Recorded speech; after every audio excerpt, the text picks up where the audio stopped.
காஞ்சி மகா பெரியவர் பற்றி தான் இந்த கதையில் பார்க்க போகிறோம். ஒரு இளம் துறவி ஒருவர் யாத்திரையாக காஞ்சிபுரம் வராரு.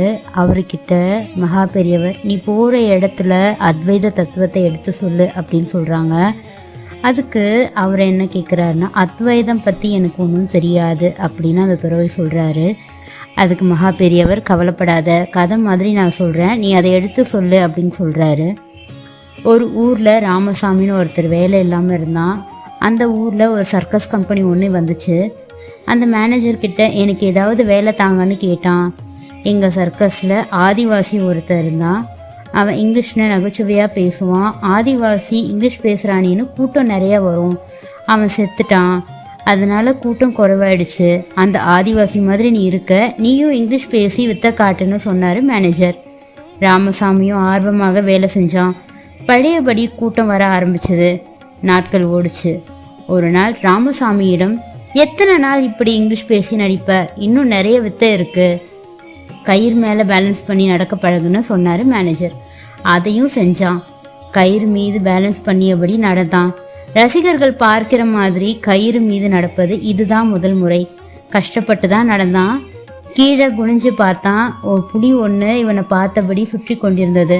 கர்ண தப்பினா மரணம் தான்னு ராமசாமியோட சாகசம் பற்றி சர்க்கஸில் கம்பெனியை சேர்ந்த ஒருத்தர் மைக்கில் சொல்லியபடி ரசிகர்களை உற்சாகப்படுத்தினார். கர்ண தப்பினால் மரண நேருமோ என்ற பயத்தில் ராமசாமிக்கு கை கால் நடுங்கியபடி அடுத்த வினாடி தடுமாறி புலி மீது விழுந்தான். சப்த நாடி ஒடுங்கியது. புலி மெல்ல கிட்ட வந்துச்சு. ராமசாமி, பயப்படாத, நான் தான் கிருஷ்ணசாமி. உனக்கு ஆதிவாசி வேஷம் கொடுத்த மாதிரி எனக்கு புலி வேஷம், அவ்வளோதான் என சொல்லிச்சு. ராமசாமிக்கு பயம் போயிடுச்சு. கதையை முடித்த மகா பெரியவர், இதுதான் அத்வைத்தம். எல்லாத்துக்குள்ளேயும் இருக்கிற ஆத்மா ஒன்று தான், வெளியே தான் வெவ்வேறு வடிவம் தாங்கி இருக்கு. இதுதான் அத்வைத கோட்பாடு, இதை அனைவருக்கும் சொல்லு அப்படிங்கிறாரு. புரியாத தத்துவத்தையும் எளிமையாக சொல்ல மகா பெரியவர் ஒருவரால் மட்டுமே முடியும். காஞ்சி மகா பெரியவரின் உபதேசம் பார்க்கலாமா? குலதெய்வம் கோவிலில் விளக்கேற்று உன் கஷ்டம் தீரும். குலதெய்வத்துக்குத்தான் முதல் முடி காணிக்கை காது குத்து. நம் முன்னோரை காப்பாற்றிய தெய்வம் நம்மையும் காப்பாற்றும். வாழ்வில் ஒரு முறையாவது காசி ராமேஸ்வரத்தை தரிசிப்பது அவசியம். காஞ்சி மகா பெரியவர் பரிந்துரைத்த ஸ்லோகம்.